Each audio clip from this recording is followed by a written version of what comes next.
we done with the 14th Amendment? That was a good comment. That was actually a good comment. I just want to make one last statement. And for the people that's from the U.S. Virgin Islands, we bought and paid for you guys with our tax dollars. So you're American citizens. I just want to say this too. Trump, this is what Trump trying to do. He's trying to issue an executive order or push for federal regulations that reinterprets the 14th Amendment. All right, so he wanted basically to say children born to non-citizens or undocumented immigrants are not automatically U.S. citizens. Right? So he's basically trying to force a legal challenge, likely ending up at the Supreme Court to revisit or overturn the Wong King Art. And people bring this case up, but they never bring up the important piece in this case, which is the Chinese Exclusionary Act. Right? They was being discriminated against based off that act. So that was a big part of this case. They only bring this up to try to say, oh, it was they already made amendments to it during this time. That do that. It's kind of. But Lou, but the Chinese one, that's because the Naturalization Act excluded non-white people. So that's the crazy part to me.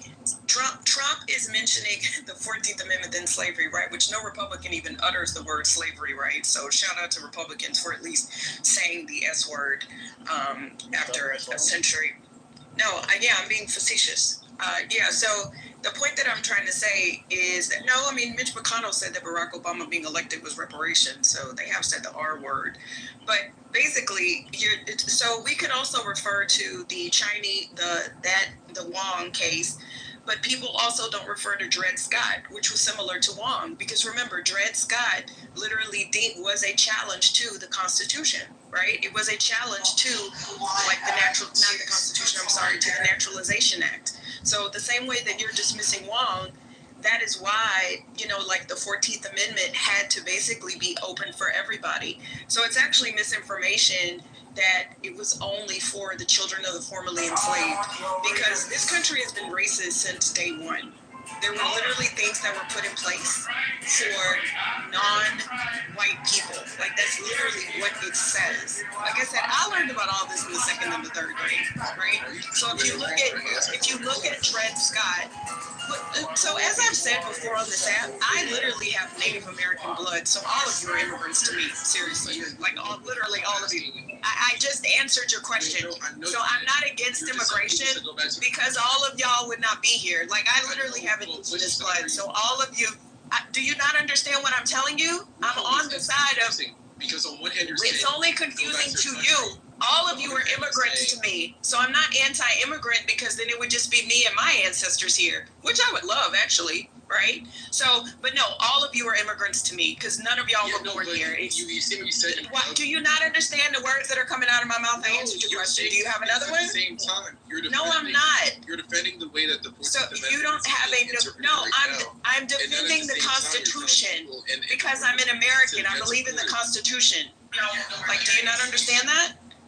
I don't have to agree with it to defend it. I'm an American. I'm supposed to follow the Constitution. You're a first generation immigrant. That's why.